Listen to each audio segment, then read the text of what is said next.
Fala galerinha, olha nós aí de novo um pouquinho atrasado hoje, galera. Desculpa o atraso aí, mas é que a gente tava com um probleminha no som aqui. Por isso eu de novo dei um feedback de vocês aí, se vocês estão me ouvindo alto e claro. Desculpa o atraso aí, mas é que a gente tá... Show de bola, sejam todos muito bem-vindos, muito boa noite, boa noite, boa noite. Galera, olha só, estamos na aula número 4, então, do nosso cursinho de 4 aulas dos mitos e verdades no APH. Olha que legal, show de bola, né, galera? Vai chegando todo mundo aí, desculpa o atraso, boa noite, Natália, boa noite, Patrícia, boa noite, Ediane, boa noite, Lene Souza, boa noite, Thomas, Rosângela, boa noite, Sandra, boa noite, Claudete, boa noite, Jonas Florencio, boa noite, Simone, boa noite. Galera, vamos chegando, sejam todos muito bem-vindos. Já a gente vai começar com aquele conteúdo bacana de APH, inclusive tirando algumas dúvidas de vocês, né? Show de bola, então, bora lá, galera. Olha só, hoje é a live número 4, tá? Então, a live é a número 103, é a número 4 do nosso cursinho de mitos e verdades de APH, certo? Aquele mini curso que a gente tinha combinado então no início, legal? Olha só, galera, como a live vai ficar disponível para ser vista até na próxima semana, até na próxima quinta-feira, então assim, na próxima quinta-feira será feito o sorteio do certificado de quem assistiu essas 4 aulas, ok? Então, na próxima quarta-feira a gente vai fazer o sorteio de vocês, legal? Sorteio do certificado para vocês. E aí, lembrando também do mundo do socorrista, galera. Vou fazer para você que realmente quer se tornar socorrista, o mundo do socorrista é o melhor lugar para você. Todos os dias as equipes estão postando lá, o pessoal tá garimpando, buscando, procurando por todo lugar editais para concurso público, para PSS ou até mesmo contratação direta por currículo para socorristas, técnicos de enfermagem, enfermeiro e tal, um monte de coisa, tem lá. Bem show de bola, galera, do Brasil inteiro. E aí, você que for assinante do Mundo Socorrista, quando você menos esperar, tem aquela super vaga do ladinho de você aí, mais do que especial. Legal, né? Também para quem é assinante do Mundo Socorrista, galera, tem um curso de suporte básico de vida completinho na plataforma para você fazer com direito a certificado. Ainda tem, galera, desconto de 50% no certificado de todas as aulas. Olha que legal. 50% de desconto no certificado. Show de bola, né, galerinha? Muito bacana. Também, galera, para quem é assinante do Mundo do Socorrista, galera, para quem é assinante do Mundo Socorrista, também tem todas as lives. Olha que legal. Todas as lives, galera. Desde a primeira, 103 lives, com essa hoje, essa é 103, tá certo. 103 lives disponível lá dentro do Mundo Socorrista. Legal, né? Você vai enjoar de assistir conteúdo da APH. Tem muito mais de 100 horas de curso lá, de live ao vivo que a gente fez aqui. Tirou dúvida, respondeu pergunta. Show de bola. Legal, né? Então sejam muito bem-vindos. Já a gente vai começar com o conteúdo, galera. Então, hoje a live número 4 do Mitos e Verdades em Primeiros Socorros, tá? Live número 4 do Mitos e Verdades. E como ela vai ficar disponível até na próxima quinta-feira, então na próxima quinta-feira a gente vai sortear 2 certificados para vocês, legal? Fiquem tranquilos, continuem dando like, galera, continua acompanhando a gente pelo YouTube, continua dando likezinho lá, continua mandando o sinalzinho de atendimento pré-hospitalar lá, né? Aquele sinalzinho que a gente combinou, coraçãozinho, né? Com o sinalzinho de mais dentro. Vão mandando, garantam, né? Cada vez que vocês assistirem a live, faz um print aí, garante já que se você for sorteado, você vai ter que comprovar que você assistiu as 4 lives aí. Não é só uma, nem 2, nem 3. São as 4 lives. Legal, né, galera? Grupo Estuda Mais Brasil pensando em você, trazer conteúdo de alta qualidade, inclusive, né? Inclusive gratuito, com ainda sorteando o certificado para vocês. Lembrando vocês também que o nosso certificado de cada live tem um custo de R$19,90, é um precinho simbólico apenas, e você consegue encontrar logo abaixo no primeiro link da descrição, está escrito ali em letra de forma bem grandona, adquira aqui o seu certificado. Você vai clicar ali, vai abrir uma primeira aba, onde vai estar o modelinho do certificado, o valor e as formas de pagamento. Você seleciona a forma de pagamento, clicou ali, abre uma segunda aba. Nessa segunda é onde você vai preencher com todos os seus dados. Legal? E aí, uma vez efetuado o pagamento, a equipe do Grupos da Mais Brasil tem 10 dias para confeccionar o certificado e enviar para você. Tá bom? Fica tranquilo que você vai receber o seu certificado em PDF bacana. Galera, mitos e verdades, então. Vamos para a primeira já aqui de cara, galera. Muito bacana essa aqui. Muita gente fala sobre isso. E não é só para picadas de água viva. Olha só. É um mito, tá? Muita gente fala que urinar, ou seja, fazer xixi em cima de uma picada de água viva, aquela queimada que a água viva dá na pessoa, alivia a dor, vai acabar atenuando a função do veneno, certo? Galera, mito, tá? Não é assim que funciona, tá bom? Não é assim que funciona, tá bom? Fiquem tranquilos que não é dessa forma que funciona. Urinar em cima pode até trazer uma primeira impressão aí que vai ajudar. Não existe comprovação científica que isso funcione, ok? Não existe comprovação científica, legal? Mas muita gente faz isso e não vou dizer para vocês não façam, né? Estão sabendo que não tem um fundamento científico, né? Um embasamento científico sobre isso. No entanto, eu sei que tem muita gente, principalmente que mora no litoral, aí já viu, ou já presenciou, ou até já fez alguma coisa relacionada a isso. Legal? Muitas pessoas costumam fazer. Legal? Na sequência, então, galera, o correto é lavar com a água do mar, tá? Obviamente, você vai estar no mar, né? A água viva vai estar lá, você vai estar no mar. Então, lavar com a água do mar é o suficiente. E aí, procurar assistência médica, tá bom? Então, não fazer xixi em cima do ferimento. Tem gente que fala que fazer xixi em cima de cortes também, em cima de queimaduras, galera. Não. Calo, feridas, não sei das quantas lá, antiga. Não, tá, galera? O xixi não tem comprovação científica nenhuma de que trará bem em nenhuma dessas situações. A única coisa que é cientificamente comprovado que pode fazer é te colocar uma bactéria, uma infecção aí bem grave dentro do ferimento, legal? Então, não. Bora lá então, vamos para mais uma. Tem uma alternativa eficaz que funciona muito bem no caso de picadas, né, queimaduras de águas vivas, o vinagre, tá, galera? Dizem que funciona bem. Não sei, nunca fiz, nunca levei uma queimada dessas aí. No entanto, dizem que funciona. Legal. Bora lá então. Daqui a pouco eu vou começar a responder as perguntas de vocês, tá, galera? Mas por hora eu vou falar mais um mito aqui. Deixar uma pessoa que desmaiou, teve uma síncope, aquela pessoa que desmaiou, dormir é seguro? Mito, galera. Não é seguro deixar uma pessoa que desmaiou dormir, tá? Não é seguro. Legal? Pensem comigo, a pessoa desmaiou do nada, alguma coisa de errado não está certo, certo? Então veja bem, o cérebro ele só desliga e a pessoa desmaia quando há alguma coisa grave acontecendo com ele, certo? Alguma coisa está afetando. Pode acontecer por vários motivos, inclusive uma forte emoção. Olha só que loucuragem, galera. Até uma forte emoção pode fazer com que a pessoa desmaie. Ocorre um pequeno bloqueio na circulação, por uma forte emoção, na circulação sanguínea do cérebro, né? A chegada de oxigênio, ou seja, sangue arterial oxigenado no cérebro. E aí o cérebro percebe que não está recebendo oxigênio e ele desmaia. É um mecanismo de defesa, tá? O cérebro ele vai desligar para que seja reiniciado. E olha que legal, tem até uma teoria que fala assim: o cérebro tá aqui, né? Tá em cima, então ele desliga e a pessoa cai. Uma vez que a pessoa cai, ela fica com o cérebro no mesmo nível do corpo e aí tende a chegar irrigação, ou seja, sangue arterial oxigenado com maior facilidade no cérebro. Não sei até onde isso é verdade, né? Se realmente aí o cérebro faz isso pensando nisso. No entanto, sabe-se que ele desliga, obviamente, porque ele identifica um problema grave, tá?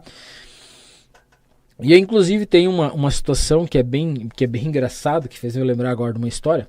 Tinha um colega meu, cada vez que a gente ia ministrar um curso, ele falava assim: o Candango namora com a namorada dele há 5 anos, nunca teve coragem de pedir ela em namoro. Aí um belo dia ela resolveu, teve coragem e foi lá e pediu ele em namoro. E o Candango ficou emocionado e desmaiou. Olha que legal, o cara desmaia, então o que a gente vai fazer? Automaticamente, obviamente, a pessoa desmaia, ela cai, né? A não ser que ela esteja amarrada em uma cadeira em algum lugar que ela não tenha como cair. Se ela estiver em qualquer outro lugar, ela vai cair e sim, vai ficar, o cérebro vai ficar, né, naturalmente, se ele cair num terreno plano, vai ficar no mesmo nível do coração e dos demais órgãos e obviamente vai receber oxigênio, tá? Ele teve um interrompimento rápido ali, mas não vai, tá? Não significa que não vai voltar a ensanguinar, ou seja, não vai voltar a receber oxigênio esse cérebro aí, tá? E aí, na sequência volta e as pessoas falam, traz álcool para ele cheirar que ele já volta, né? Funcionava antigamente? Funcionava. Explico bem para vocês por que o álcool funcionava antigamente, galera. Funcionava pelo seguinte: até que a pessoa ia procurar o álcool, um pano para molhar de álcool e trazer para a vítima da síncope, né, para a pessoa que desmaiou cheirar, o cérebro já tinha recebido oxigênio novamente e a pessoa já estava acordando. Então você se aproximava ali com o pano umedecido, né, de álcool do nariz da pessoa e ela acordava. Obviamente que ela já estava acordando, isso era natural, tá? Não há necessidade nenhuma de dar álcool para a pessoa cheirar. Então, também é mais um mito, tá? Álcool para a pessoa que desmaiou, não precisa dar álcool para ela cheirar não, tá? Tranquilo. Ela volta sozinha. Se não voltar, obviamente que aí é uma coisa mais grave, legal? Mas se for só uma síncope, só um desmaio, ela tende a voltar sozinha. Legal, galera? Show de bola, então. Vamos dar sequência. Também, galera, o mito que a gente está falando hoje, mais precisamente sobre o desmaio, sobre a síncope, né? O episódio de síncope, é relacionado à pessoa dormir depois. Então veja bem, alguma coisa grave aconteceu, tá? Alguma coisa grave aconteceu que essa pessoa desmaiou. Mas não precisa ser necessariamente grave, pode ser uma forte emoção, certo? Tranquilo. Mas se for, né? Se for, digamos que a pessoa bateu a cabeça um dia, 2, uma semana antes, né? Teve uma pancada muito forte. E aí ela começa a desmaiar depois de uma semana ou sentir fortes dores de cabeça. Então daí você pega e deixa a pessoa dormir. Isso pode ser um caso gravíssimo, tá? Pode ser também que a pessoa desmaie por Vamos pensa aqui comigo. A pessoa desmaiou por algum motivo, uma febre que seja, que o cérebro identificou ali talvez uma febre alta e tal, e a pessoa está com uma dificuldade para respirar, enfim, e ela acaba desmaiando, certo? A pessoa desmaiou, tá? Ela pode estar com alguma coisa mais grave, tá? Pode ser um pouco mais gravoso. No entanto, nem sempre é, legal? Então, deixar a pessoa dormir depois disso, tá? Deixar a pessoa dormir, não é natural que uma pessoa que só teve uma síncope, um desmaio, sinta sono depois, certo? Então, é importante ficar observando. Se ela sentir sono depois, pode ter alguma coisa mais grave relacionada a isso, ok? Pode ser uma pancada, né, um TCE. E o fato da pessoa desmaiar e você não saber o protocolo, não saber o procedimento para atender essa pessoa, pode fazer com que você acabe agravando o caso dela. Então, qual que seria hoje o principal procedimento para você fazer uma pessoa que desmaiou? Tá? Primeira coisa, elevar os pés. Identifica que a pessoa realmente só desmaiou, que tem pulso, está respirando, ok? Coloque ela em decúbito dorsal, ou seja, deitada de costa, e eleva os pés. Coloque os pés elevados numa cadeira, num banco, alguma coisa, para ofertar uma oxigenação melhor para o cérebro dela. Em alguns minutos, ou a menos que isso, até 1 minuto, ela pode voltar, e é muito natural que ela volte. Legal? Voltou, acalma ela, explica o que aconteceu. Muitas vezes a pessoa não lembra de cara o que aconteceu. Se necessário for, coloca em decúbito lateral direito. Coloca a pessoa deitada de ladinho ali, decúbito lateral direito, e deixa ela respirando com calma e fica monitorando. Pode acontecer da pessoa voltar meio sonolenta e tal, e aí ela pode acabar vomitando, né? Regurgitando alguma coisa do estômago. Se ela estiver deitada de costa, meio sonolenta ainda, ela pode broncoaspirar isso que ela vomitou, certo? No entanto, se você coloca ela de ladinho, pela lei da gravidade, com a boca aberta, a via aérea bem aberta também, pela lei da gravidade, esse material regurgitado do estômago, ou até mesmo salivação, às vezes a pessoa acaba salivando um pouco com excesso, né, por ter desmaiado e tal, e aí esse material ele sai pela lei da gravidade pela boca e não vai para a via aérea da vítima. Legal?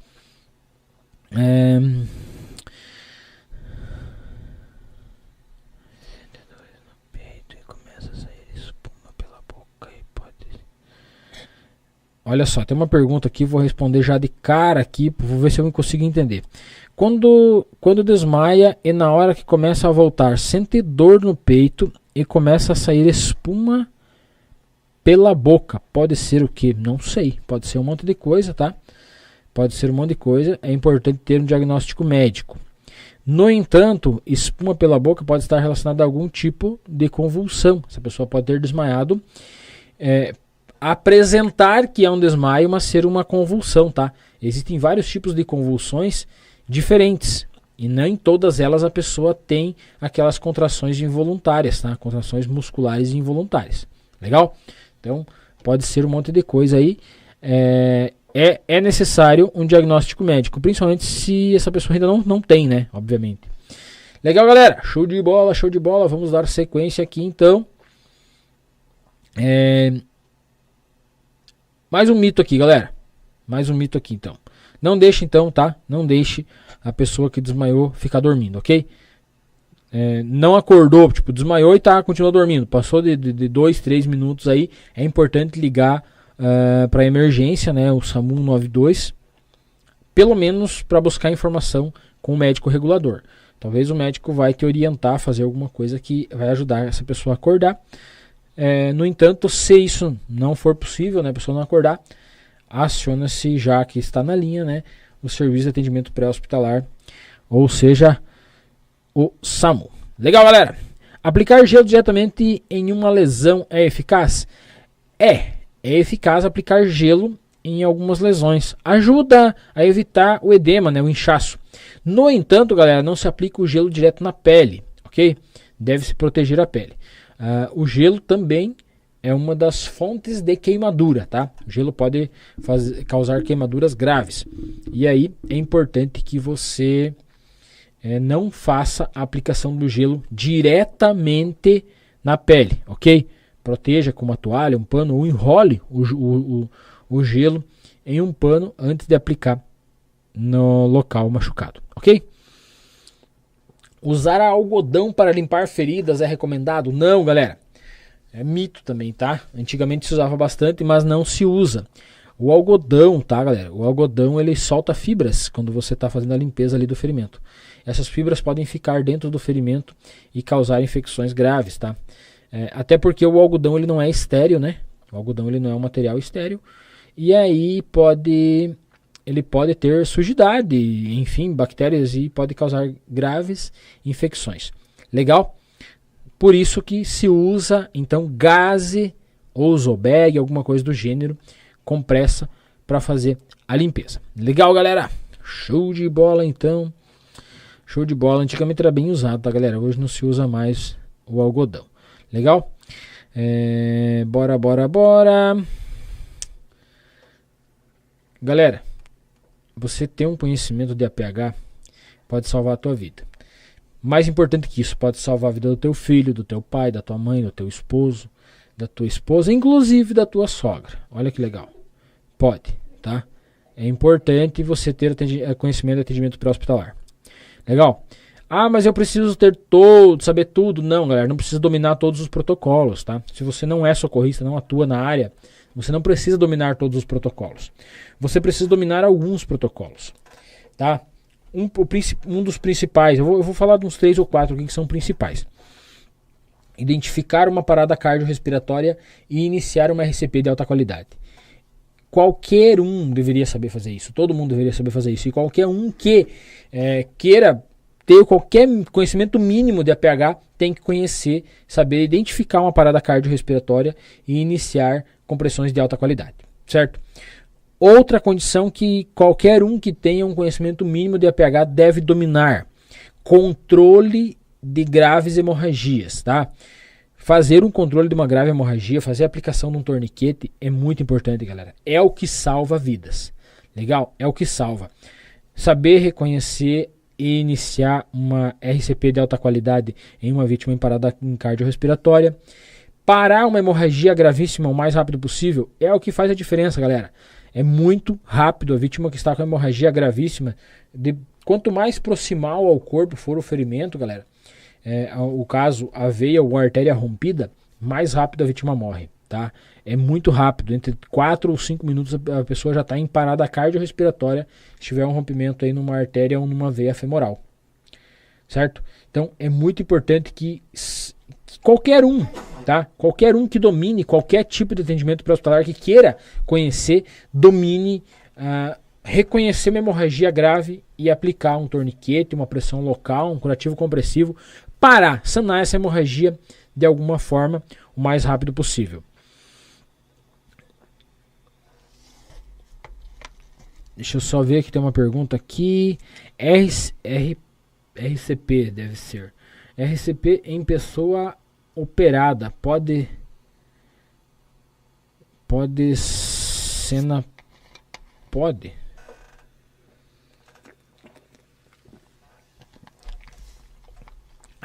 Ponta de safena. É que tem um coraçãozinho que tá aparecendo bem na frente aqui, galera, e eu não conseguia ler, tá?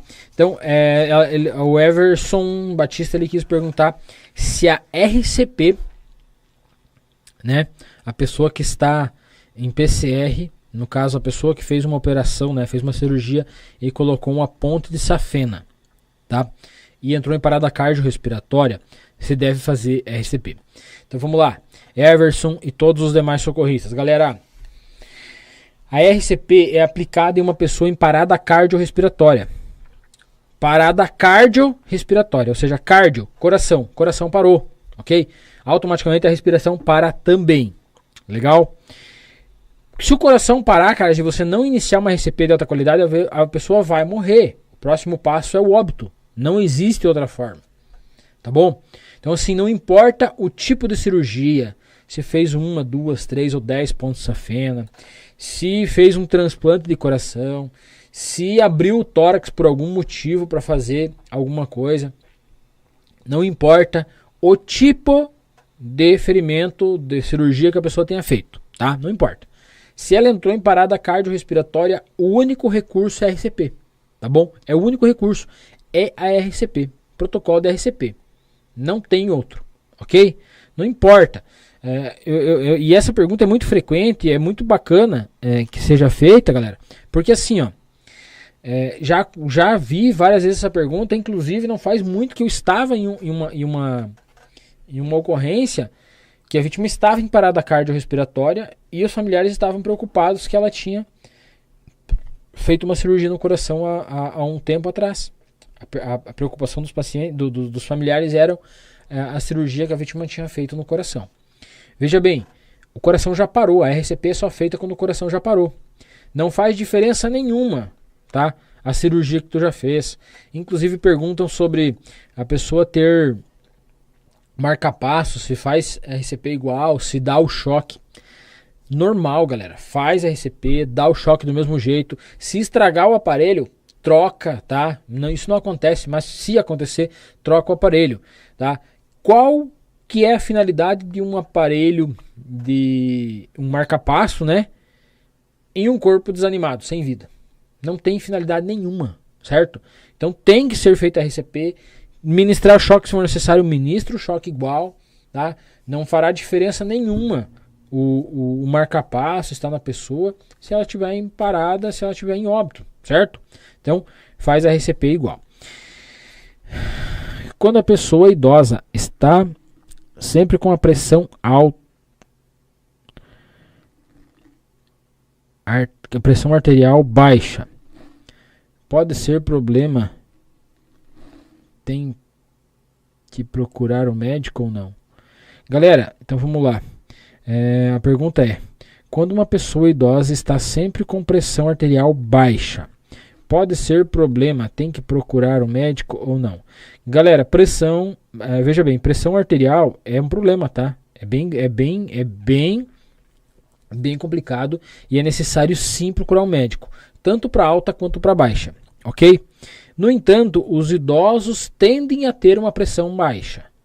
Tendem. Aquele idoso que nunca teve problema de hipertensão, quando ele fica idoso, ele tende a ter uma pressão baixa. Tá? A pressão tende a baixar. E aí vira um basal dele, 11/7, 10/6, 10/7, vira basal para ele, não faz diferença. Essa pessoa ela acostuma com essa pressão e não fará diferença para ela, tá? Mas é importante consultar o médico e ver se existe mais algum problema associado a isso, tá bom? Bora lá. Quando a pessoa está com a pressão baixa,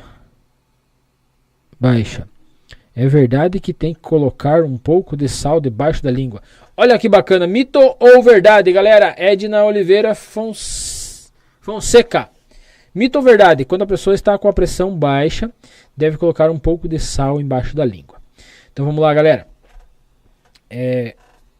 Todo mundo sabe que se você der algo salgado para a vítima comer, ela tende a ter um aumento na pressão arterial quando ela está com a pressão baixa, tá? Com hipotensão, e você dá um pouquinho de sal, alguma coisa salgada, ela tende a melhorar. Legal, todo mundo sabe disso.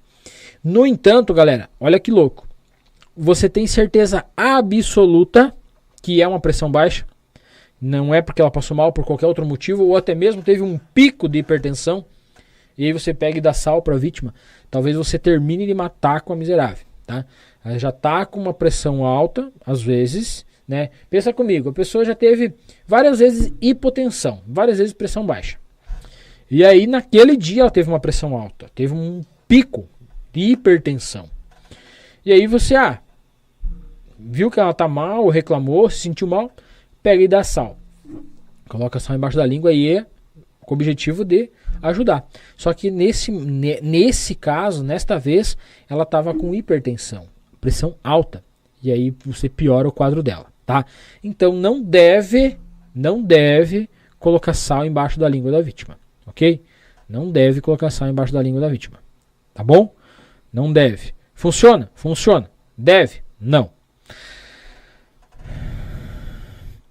Deixa eu ver se eu consigo identificar mais alguma pergunta aqui.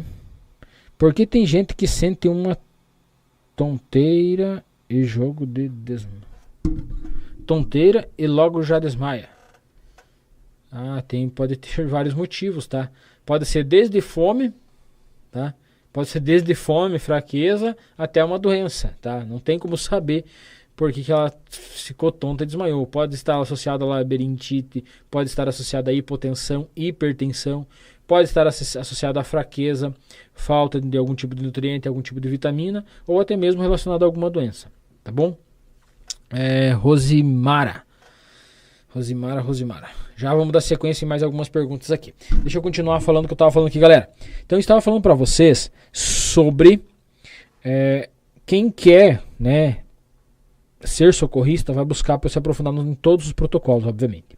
Mas quem quer levar um conhecimento para casa, identificar a parada cardiorrespiratória e iniciar RCP de alta qualidade é muito importante. Identificar uma hemorragia grave e parar ela o mais rápido possível é muito importante. E o terceiro protocolo que é muito importante a pessoa dominar, né? Muito importante a pessoa dominar é o desengasgo, tá? São as 3 condições que vão matar a vítima, tá? Muito rápido, se você não fizer nada, ok? São as 3 condições que você pode resolver. Estancar uma hemorragia gravíssima, se você identificou na hora que a vítima, né? Você está lá junto com a vítima e ela sofreu um acidente de trabalho, um acidente de trânsito, não importa o que. Tem uma hemorragia exsanguinante grave, você parou ela, você acabou de salvar a vida dela, tá? Ela vai continuar conversando contigo se você fez isso rapidamente. Se você levar 3, 4 minutos, talvez ela morra. Talvez fique bem agora, mas na sequência ela afunde por choque hipovolêmico ou choque hemorrágico e vá a óbito, tá? Então, identificar o mais rápido possível e parar o mais rápido possível é o que vai salvar a vida dela. O engasgo também, galera. Você identificar uma pessoa engasgada e utilizar aí das manobras de capotamento na criança ou de Heimlich no adulto e desengasgar é o que vai salvar a vida dessa vítima. Em menos de 5 minutos ela vai estar em parada cardiorrespiratória e vai a óbito se você não conseguir resolver. Tá? E se você resolver, em 2 minutos ela volta a conversar contigo muito bem. Tá bom? Então é o que faz realmente a diferença. Na parada cardiorrespiratória é um pouco mais crítico, vai depender muito do quadro que levou a vítima a entrar em parada cardiorrespiratória. Então, dependendo do que levou ela a entrar em parada cardiorrespiratória, só com a RCP, talvez até a equipe de socorro chegar, você já resolveu, ela já voltou talvez a ter uma circulação espontânea. Legal? E aí tem outros quadros, galera, que é importante a pessoa dominar, saber identificar um AVC, saber identificar um possível início de AM, tá? São condições que você consegue identificar rapidamente. Legal, né? Show de bola. Tomar banho depois de comer faz mal, mito ou verdade? Galera, então vamos lá. Só assim dar uma palhinha sobre a situação aqui do Tião José. Então vamos lá. Tomar banho depois de comer faz mal. Galera, não é recomendado você tomar banho logo depois de se alimentar. Por quê? Pensa comigo. Quando você come, né, quando você se alimenta, uma refeição normal do teu dia, o corpo identifica a refeição como um corpo estranho dentro do seu corpo.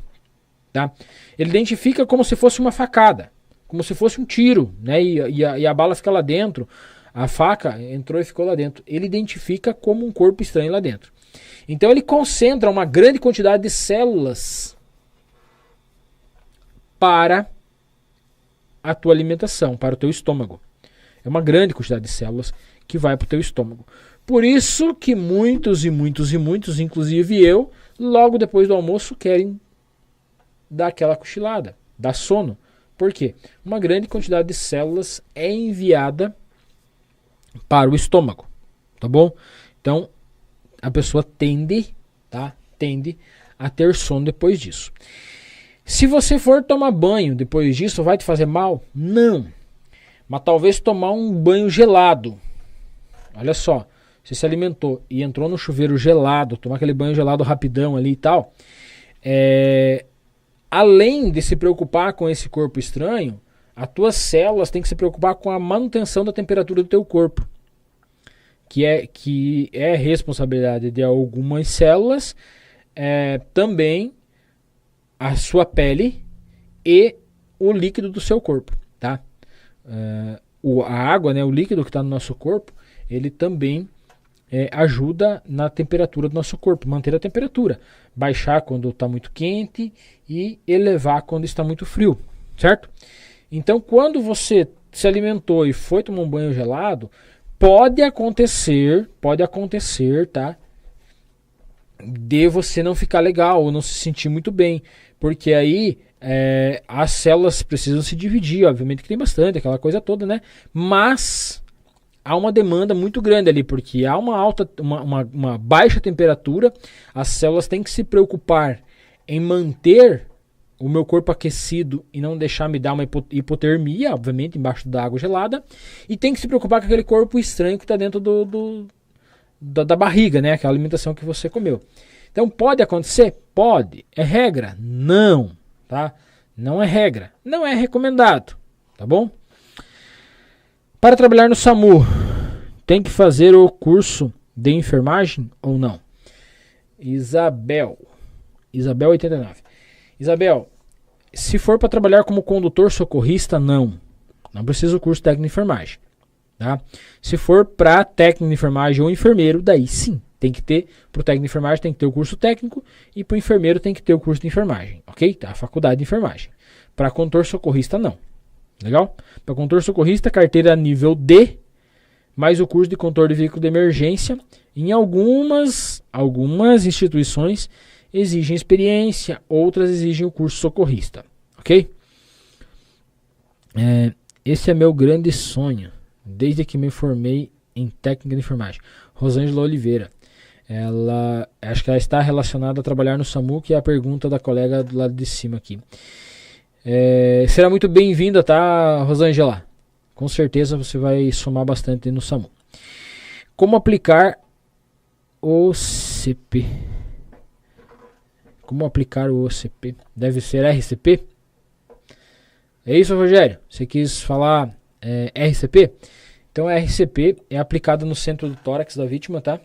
Você vai localizar a ponta do externo aqui embaixo, aí o início do estômago, né? E aí vai medir 2 dedos acima, com a parte hipotenar, calcanhar da mão, que a gente chama, você vai colocar em cima do tórax da pessoa, encaixa a segunda mão em cima, né? E coloca a mão forte no tórax e a mão fraca em cima. Com os braços alinhados, tá? Braços alinhados, você vai se posicionar de joelho do lado da vítima, tá? Com os braços alinhados, você vai projetar o seu corpo para cima da vítima, até os teus ombros ficarem alinhados com o centro da vítima, com a linha central da vítima, tá? E aí teus braços vão ficar retinho na direção do centro do tórax, aonde você deve realizar a RCP. E aí você vai iniciar fazendo pressão com o peso do teu corpo, fazendo com que o tórax da vítima tenha uma profundidade entre 5 e 6 centímetros. Cada vez que você faz, né, larga o teu peso, ele tem que ter uma profundidade entre 5 ou 6 centímetros no centro do tórax da vítima. Essa frequência de compressões deve ser mantida entre 100 a 120 por minuto, ok? Uma vez identificada a parada cardiorrespiratória, ajoelho do lado da vítima, projeta corpo para cima na linha central, com os ombros na linha central da vítima, encaixa as mãos, estica os braços e com o peso do teu corpo você vai fazer a compressão então no tórax da vítima, tendo uma profundidade entre 5 e 6 centímetros e deixando expandir por completo. Legal? Frequência de 100 a 120 por minuto. Se a vítima for menor, uma criança pode ser com uma mão só, e se for um bebê, com apenas 2 dedos. Criança e bebê você vai fazer uma profundidade de 1/3 de tórax, né? Se a criança tem um tórax de 15 centímetros, um tórax grande, você vai ter uma profundidade de 5 centímetros. Se a criança tem um tórax menor, digamos de 12 centímetros, você vai fazer uma profundidade de 4 centímetros. Tem um tórax menorzinho ali de 9, 10 centímetros, então você vai fazer a compressão em uma profundidade de 3 a 4 centímetros e mantendo também a frequência de 100 a 120 por minuto, ok? Lembrando, galera, antes de mais nada, é muito importante que vocês peçam ajuda, tá? Peçam ajuda antes de iniciar a RCP de alta qualidade, se vocês estiverem sozinhos. E se tiver mais alguém junto com vocês, vocês vão pedir para alguém ligar, né? Pedir ajuda. E enquanto alguém liga e pede ajuda, vocês já vão fazendo a RCP. Legal, galera? Show de bola, então. Vamos dar sequência. Eu recebi a carteira e o certificado. Com esse eu posso trabalhar no SAMU para socorrista? Isabel, se no SAMU tiver a contratação de só socorrista, sim. Senão, você vai ter que se adequar ao que o SAMU pede, tá bom? Quais são os passos para a gente trabalhar no SAMU? Acompanhe o SAMU da tua região e veja se a contratação é por contrato, por PSS ou por concurso público. E aí você vai ter que entrar conforme eles fazem para contratar. Então cada região é diferente. Tem um tempo de RCP e a pessoa para outra pessoa? De uma pessoa para outra pessoa? Sandra, se tem um tempo de RCP... Não, peraí. Tem um tempo de RCP de uma pessoa para outra pessoa? Gustavo, você está perguntando de RCP para vítima ou para o socorrista? Se for para vítima, o protocolo de RCP na vítima é 40 minutos, tá? 40 minutos de ressuscitação cardiopulmonar com protocolo de drogas, tá? Com protocolo de drogas. Para o socorrista, nós revezamos a cada 2 minutos. Faz 2 minutos de RCP, reveza, faz mais 2 minutos de RCP, reveza. Bora lá. Jonas Florencio, o que aconteceu com os materiais em PDF das aulas que não estão enviando mais no WhatsApp e nem no Telegram? Não sei, Jonas. Vai ter que pedir pro suporte aí, pro pessoal do suporte, pros admins, né? Pros administrativos do grupo. Não sei o que aconteceu com o material. Para trabalhar na Soul, quando servir a vaga ou não? Não entendi a pergunta. Quando a pessoa se afoga, como é preciso fazer a respiração boca a boca, como reanimar a pessoa? Jéssica Camargo. Quando a pessoa se afoga, então vamos lá. Vítima entrou em parada cardiorrespiratória por afogamento. Inicia-se, tá? Toda vítima em parada cardiorrespiratória por afogamento, você inicia com ventilações, tá? A gente chama de 5 ventilações de resgate. Então você vai, ela falou sobre a respiração boca a boca. Então você vai acoplar, tá? Acoplar a tua boca ao redor da boca da vítima, vai fechar o nariz da vítima e vai, se for uma pessoa mais ou menos do teu tamanho, né, um adulto, você vai colocar todo o ar que tem no teu pulmão para dentro do pulmão da pessoa, tá? Vai soltar todo o ar, respira aí, novamente, respira aí, novamente, 5 vezes, ok? E aí, na sequência, depois das 5 ventilações de resgate, você vai iniciar a RCP normal, 30/2, conforme o protocolo 30/2, para qualquer outra parada cardiorrespiratória. Só, única e exclusivamente no afogamento, tá? Lembrando, galera, só pra gente dividir aqui, tá? Afogamento é submersão em líquido. A pessoa se afogou na piscina, no rio, no mar, não sei. Ok? Engasgamento, pessoa que se engasgou com um alimento, com um objeto, alguma coisa. É uma pessoa engasgada. É o protocolo normal. Se a vítima tiver engasgada, o protocolo de Heimlich ou de capotamento. E se entrou em parada cardiorrespiratória por engasgamento, você vai iniciar a RCP normal. Agora, se a vítima se afogou, foi submersa a líquido em algum lugar e se afogou e entrou em parada cardiorrespiratória, inicia por 5 ventilações de resgate e na sequência RCP protocolo 30/2, assim como em qualquer uma parada cardiorrespiratória. Legal? Legal, Jéssica? Legal. E essa carteirinha e o certificado, a gente é profissional? Sim, você é um socorrista profissional. No entanto, você não está atuando como socorrista, mas é um socorrista formado, certo? Legal. Para mim caiu fora por alguém mais. Para mim caiu fora por alguém mais. Acho que caiu fora a live para alguém. Afinal, torniquete pode ser feito ou não? Pode e deve ser feito. Lucibele, o torniquete pode ser feito, tá? Então veja bem, lá no passado o torniquete era feito, né? E aí existia uma recomendação de faz o torniquete, afrouxa a cada 15 minutos e aperta novamente, tá? Isso causava mais mal do que bem para o paciente, tá? Então o torniquete nessa época ele foi banido, foi retirado do protocolo. No entanto, em 2018 o torniquete voltou para os protocolos, tá? Ele voltou e agora ele é aplicado e não solta mais, tá? Ele é aplicado conforme normal, o protocolo de aplicação do torniquete, de 7 a 10 centímetros acima do ferimento, aperta até que pare o sangramento ativo e deixa até chegar no hospital e é o médico que vai fazer a retirada no momento oportuno, ok? O torniquete aplica sim, pode ser feito sim, nas hemorragias exsanguinantes em membros, ok? Exemplos da área particular para um socorrista atuar.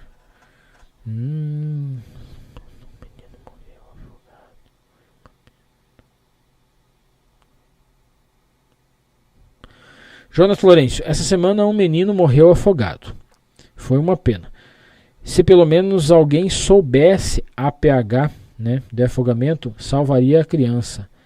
Eu só soube depois da morte dele, pelo menos estivesse, já teria feito o protocolo. Pois é, infelizmente isso acontece muito, né? Muito. Infelizmente as pessoas não sabem, tá? Não sabem se sabem, se apavoram tudo na hora e não conseguem realizar. E é muito normal, principalmente, né, se é familiar, ficar apavorado e não saber como fazer. Márcia Carneiro. Podemos colocar o torniquete mesmo não trabalhando na área, SAMU? Pode sim, Márcia. Pode pôr o torniquete sim, tá? Desde que seja uma hemorragia grave, tá? Que não possa ser parado de outra forma a não ser pelo torniquete. Você pode fazer a aplicação do torniquete sim, tá bom? Qualquer um pode fazer a aplicação do torniquete, desde que seja uma hemorragia grave, não tenha outra forma de pará-la e o torniquete seja aplicado da forma correta, sem problema nenhum. Se você sabe aplicar o torniquete, pode fazer o torniquete sim. Legal. Obrigado por sanar minha dúvida, Lucibele. Por nada, Lucibele. Estamos aí para se ajudar. Se nós não ajudar, quem vai ajudar nós, né? Temos que se ajudar. RCP. Mesma pessoa tendo engasgada. Então veja bem, Everson Batista. A pessoa se engasgou, certo? Você não conseguiu desobstruir. A pessoa entrou em parada cardiorrespiratória por causa do engasgo. Parada é protocolo da RCP, ok? Vai fazer RCP sim. Se ela está engasgada, mas ainda não está parada, não parou ainda, tá? Não está em parada cardiorrespiratória, daí não. Você vai tentar desobstruir. Uma vez que, olha só, a pessoa está engasgada ali, não consegue respirar, você tentou fazer o protocolo, manobra de Heimlich, não conseguiu e a pessoa desmaiou, caiu. A pessoa desmaiou, pode iniciar a RCP no exato momento, ok? Sem problema nenhum, sem trazer prejuízo para a vítima, só benefícios. Legal? Show de bola, né, galera? Muito, muito bacana, muito bacana. Galera, só para relembrar aqui. Então, assim, ó. Essa live vai ficar disponível até na próxima quinta-feira. Para que quem não pôde assistir, tem gente que está trabalhando, tem gente que está estudando e não conseguiu ver a aula. Então, vai ver durante a semana. Amanhã ou depois a pessoa vai conseguir ver essa aula. E aí, ela vai participar do sorteio também. Se ela colocar lá o coraçãozinho ou mandar o belezinha, tirar o print, ela também vai participar do sorteio para concorrer ao certificado. Legal? Então, na próxima quinta-feira, a gente vai fazer o sorteio dos 2 certificados relacionados a esse mini curso de mitos e verdades do atendimento pré-hospitalar. Legal? Show de bola, né? Olha o pessoal aí já metendo o coraçãozinho. É isso aí, galera. Show de bola. Como tá o vício de vocês? O meu parou. Não entendi o que a Patrícia quis falar aqui. Tem como desobstruir uma pessoa deitada? Tem, tá? Tem protocolo para desobstrução, ou seja, manobra de desengasgo para pessoa que já está deitada, tá bom? Tem também, não tem como explicar aqui na live, né, galera? Mas tem sim. Professor, caso não tenhamos o torniquete, podemos improvisar e quais materiais usar? Então vamos lá. Sonja. Não entendi teu nome direito, colega, mas tudo bem. Vamos lá então. Olha só. Eu conheço, inclusive, até pouco tempo atrás, utilizávamos o torniquete improvisado no SAMU, inclusive. Ele é feito com uma bandagem triangular e uma tesoura. Funciona maravilhosamente bem, ok? Funciona muito bem.